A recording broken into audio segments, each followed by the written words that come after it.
Hello everyone, welcome to your channel Learn with Bibu. It's an important day for all of us. You are celebrating the 74th Independence Day of India. हम लोग बहुत खुश हैं, बहुत खुश नसीब हैं कि हम आज ये दिन देख रहे हैं. I'm making video today and you are able to see it because of all these persons, and it's a special day, and I think this day is dedicated to all the corona warriors who are fighting for all of us. जो doctor हैं, nurses हैं, and the cleaners, staff, everyone, those who are involved in this, उनको salute है हमारे तरफ से. and all the policemen. हम तो डॉक्टर नर्सेस के बारे में बात ही करते आते हैं, लेकिन जो उनके क्लीनर्स हैं, जो मेडिकल को साफ सफाई रखते हैं, उनके बारे में कोई बात नहीं करता. They are risking their life, they are getting a very low wage, फिर भी वो लोग आते हैं, हर दिन काम करते हैं. तो big salute to all of them. So आज हम बात करने वाले हैं इवोल्यूशन ऑफ नेशनल फ्लैग के बारे में. How all this started and what is the reason behind the tricolour we are seeing today. So पूरा जानकारी लेंगे उसके बारे में, क्या क्या हुआ था, कैसे हुआ था, कब आया, कैसे आया, ये सब बात करेंगे हम आज. So today India is celebrating 74th Independence Day in 2020, and like every year PM of India will be hosting the national flag at Red Fort. यहाँ आप नीचे देख पा रहे होंगे रेड फोर्ट, और ये सिचुएटेड है ओल्ड दिल्ली में. And Emperor Shahjahan commissioned the construction of Red Fort on 12th of May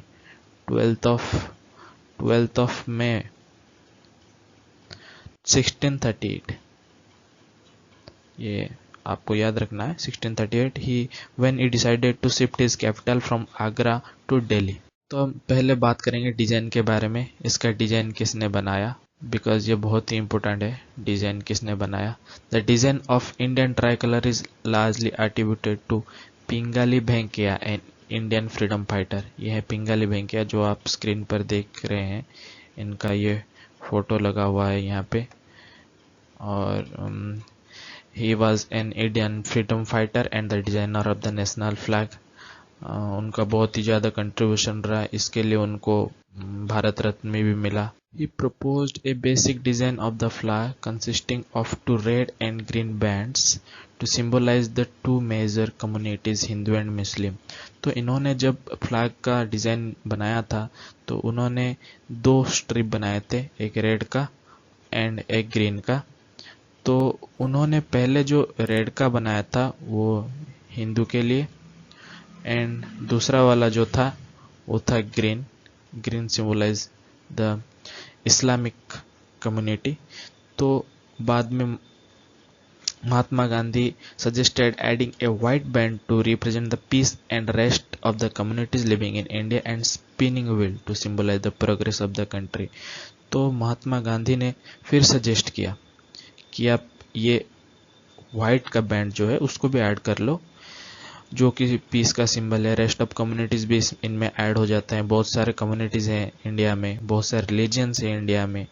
and a spinning wheel will symbolize the progress of the country.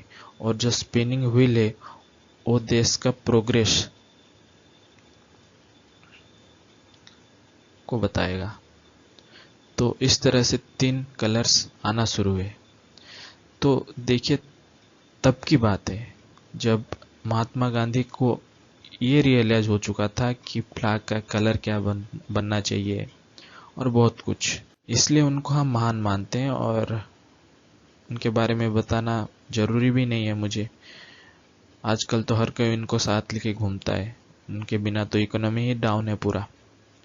और I want to add one more thing to this. It was around 1905 when Swadeshi movement started. Swadeshi movement का मकसद ये था कि आपको India का चीज़ use करना है, और खादी कपड़ा जो भी बनाते हैं इंडिया में बनाना है. कि you have to avoid the Britishers goods, and Britisher जो बना रहे थे उसको छोड़ने के लिए 1905 में हम ये डिसाइड कर लिए थे. तो स्वदेशी मूवमेंट तब चला था.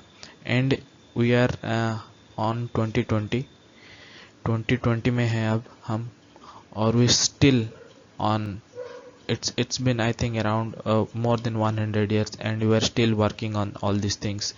जब उन लोगों ने तभी सोच लिया था और हम आज उसको भी इम्प्लीमेंट नहीं कर पा रहे हैं, अभी भी आत्मनिर्भर भारत चल रहा है, हम अभी भी बॉयकॉट कर रहे हैं कुछ चीज़ों को, तो look at the difference, we are still on the same page. और तभी के लोगों, जब महात्मा गांधी थे, बाकी सारे नेता थे, तो उनका दिमाग ही इतना अच्छा था। Honoured with A postage stamp इन 2009, और यहाँ पे पिंगाली भेंकैया को उनका स्टाम्प भी बना दिया गया 2009 में। आप नीचे फोटो देख पा रहे होंगे, ये है उनका फोटो, और यहाँ पे है इनका जो पोस्टर स्टैम्प है, for his contribution towards the Indian freedom struggle in 2014 his name was also proposed for Bharat Ratna. Bharat Ratna भी उनको मिला 2014 में, और 2009 में उनका स्टैम्प भी आया था, 2014 में उनको भारत रत्न मिला। सो अब हम बात करने वाले हैं हिस्ट्री के बारे में, इसका क्या हिस्ट्री रहा, नेशनल फ्लैग अभी तक जैसे हम देख रहे हैं वो कैसे आया, क्या क्या हुआ, और आखिर हम कैसे यहाँ पे आके पहुँचे, इसके बारे में थोड़ा देखेंगे। It all started in year around 1906. The first national flag of India is said to have been hoisted on 7th August 1906 in Kolkata at Percy Bagan Square, green park, इसको ग्रीन पार्क भी बोला जाता था। और ये 7 अगस्त 1906 को पहली बार कोलकाता में लहराया गया था। और it comprise of 3 horizontal strip of red, yellow and green. यहाँ पे आप देख पा रहे होंगे, ये सबसे नीचे रेड और बीच में है येलो, एंड उसके बाद है ऊपर, सबसे ऊपर green. And written in the middle Vande Mataram, बीच में आप देख पा रहे होंगे यहाँ पे वंदे मातरम लिखा हुआ भी है। The red strip of the flag had symbol of sun and moon. यहाँ पे सबसे नीचे आप देख पा रहे होंगे, सबसे नीचे यहाँ पे मून है, और इस तरफ आपका सन का भी सिंबल है। And the green strip have 8 half open lotus, और सबसे ऊपर जो ग्रीन वाला हिस्सा है, ग्रीन वाले हिस्से में आप देख पा रहे होंगे 8 पद्म के फूल हैं।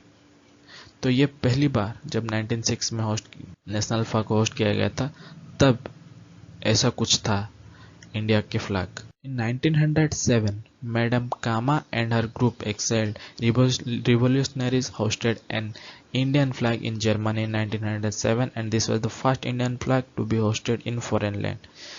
तो यहाँ पे आप देख रहे होंगे, ये है मैडम कामा, और ये और उनके साथी मिलकर जर्मनी में पहली बार 1907 को इंडियन फ्लैग होस्ट किए थे फॉरेन लैंड पे, और तभी ये था आपका इंडियन फ्लैग। बीच में जैसा कि पहले भी हुआ करता था, वही वंदे मातरम लिखा हुआ है, वंदे मातरम, और नीचे ग्रीन कलर में सन और मून को दिखाया गया था, और सबसे ऊपर ऊपरी हिस्सा जो था, ऊपरी हिस्सा में वही 8 स्टार लाइक स्ट्रक्चर बता सकते हैं। और ये सब था जब 1907 को मैडम कामा ने पहली बार इंडियन फ्लैग को जर्मनी में 1907 में होस्ट किया था इन फॉरेन लैंड। तो उसके बाद हम बात करेंगे 1917 का। 1917 में doctor Annie Besant and Lokmanya Tilak adopted a new flag as a part of home rule movement. Home rule movement के अंदर इन्होंने एक नया फ्लैग ऐड कर लिया। It had 5 alternative red and 4 green horizontal strips and 7 star in the Saptarishi configuration. यहाँ पे आप जो देख रहे हैं 7 स्टार्स, ये जो 7 स्टार्स हैं,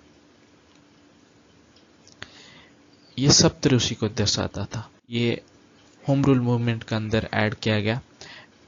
ए white crescent and star occupied on the top of the corner, जैसे कि सब हर जगह पिछले जितने भी हमने देखा था फ्लैग्स, उनमें भी ये मून तो आप लोगों ने देखा ही होगा, यहाँ पे मून है, ये मून सब फ्लैग्स में थे, एंड यहाँ पे भी वो था। And 7 star specially added to it, and other had Union Jack, ये है इस तरफ यूनियन जैक था।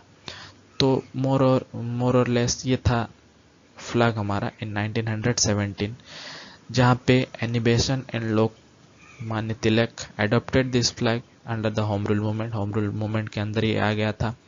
और ये 7 स्टार्स दिखा रहे हैं यहाँ पे सप्तऋषि है, एंड राइट साइड पे एक मून है, एंड लेफ्ट साइड पे यूनियन जैक भी है। तो अब हम बात करने वाले हैं 1931 के बारे में। तो 1931 the Congress committee meet in Karachi and adopted the tricolour that of Pingali Venkayya. जो पिंगली वेंकैया ने सोचा था, बनाया था महात्मा गांधी के हेल्प से, तो उसको उन्होंने बनाया इंडिया के flag. And India's national flag red was replaced with saffron. तो पहली बार बाकी सब जितने भी आप फ्लैग्स देखे होंगे इसके पहले 1906 हो या 1907 हो, सब में there was a red colour, but the red colour was replaced with saffron, केसरी रंग, and the order of the color was changed. The flag was to have no religious interpretation. तो यहाँ पे पहले जब बना था, तो पिंगली वेंकैया ने जब बनाया था, तो he declared red as Hindu community and green for Islamic community. And जब ये बना 1931 में, यहाँ पे बताया गया है कि this flag has no religious interpretation. तो रिलीजन के बारे में हम ऐसे कुछ नहीं बता रहे हैं कि सेफ्रॉन केसरी रंग किसके लिए है, वाइट कलर किसके लिए है, एंड ग्रीन किसके लिए है। तो it was for all. And India जैसे कि पता है सबको, ये रिलीजियस कंट्री है, हर तरह के रिलीजन के लोग हैं। तो इसको ऐसे रखना, रेड कलर किसके लिए, केसरी रंग किसके लिए, ये गलत होगा। तो 1931 में ये सब खत्म हो गया। Saffron on the top symbolizes the strength and करेज। सबसे ऊपर जो था सेफ्रॉन कलर, वो सिंबलाइज करता था स्ट्रेंथ एंड करेज को। White in the middle represents the peace and truth. White symbolizes the peace and truth, and the green on the bottom symbolize the fertility, growth and auspiciousness of the land. The Ashoka Chakra with 24 spokes replaced the spinning wheel as the emblem of the flag. It is intended to show that there is a life in the movement and death in stagnation. तो life का जो movement है उसको दिखाने के लिए we replaced the Ashoka चक्रा। जो पहले की चरखा था उसको हमने रिप्लेस कर दिया अशोका चक्रा से। The national flag should be rectangular in shape, a length to width ratio of 3:2। तो ये भी बहुत इंपॉर्टेंट पॉइंट है। यहाँ पे बताया गया है कि 3:2 के रेशियो में हमेशा होगा ये। अगर आप लेंथ इसका 3 मीटर लेते हैं तो इसका ब्रेड्थ होगा 2 metre. The Constitution Assembly adopted the motion of national flag on 22nd of July 1947। ये बहुत ही इम्पोर्टेंट है। 22nd जुलाई 1947 जब हम नेशनल फ्लैग को अडॉप्ट किए थे। The motion proposed that the national flag of India shall be horizontal, tricolor of deep saffron जो कि केसरी रंग है, and white and dark in equal proportion. ये मोस्ट इम्पोर्टेंट पॉइंट है कि सब कलर इक्वल प्रोपोर्शन में होंगे। The white band was to have a wheel in navy blue, और जो बीच में हमारा अशोका चक्र है वो नेवी ब्लू कलर में होगा। द चरखा बीइंग रिप्लेस्ड बाय द चक्र which appears on the abacus of Sarnath, lion capital of Ashoka। और यहाँ पे आप नीचे फोटो देख पा रहे होंगे, यहाँ से हमने अशोका चक्र को लिया था, और it is deep blue in colour, navy blue in colour, and ये बताता है कि हम प्रोग्रेस कर रहे हैं, लाइफ में आगे बढ़ रहे हैं, कंट्री आगे बढ़ रहा है। तो finally we got our national flag and I think we all are proud of this flag, and it's an important day for all of us. That's it for today, and Jai Hind.